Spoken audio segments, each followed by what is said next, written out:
នេះត្រូវជំនួសឲ្យទឹកស្បៀងអភិសួរម្សៅស៊ុបមកព្រាកាហ្វេស្ករសមកព្រាបាយប៊ីចេងមកចុងមកព្រាបាយទឹកស៊ីអ៊ីវ2ល្គ្រាប់បងកូរសាប់ចូលគ្នាបន្ទាប់មកដាក់ទឹកក្រហមដែលបានហាន់រួចចូលខ្ទឹមសដែលច្រាំកូរចូលគ្នាឲ្យសព្វហើយជាមួយប្រេងខ្យៅជាមួយស្លឹកព្រាបាយកូរចូលគ្នាឲ្យ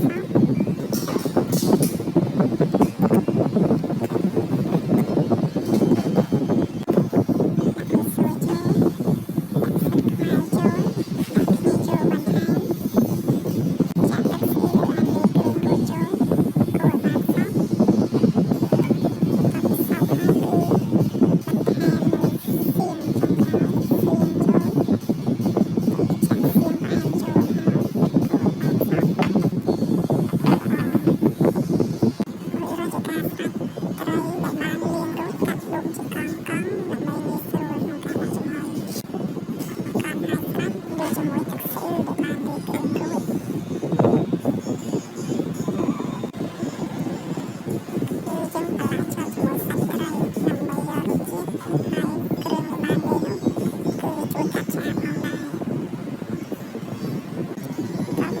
ដាក់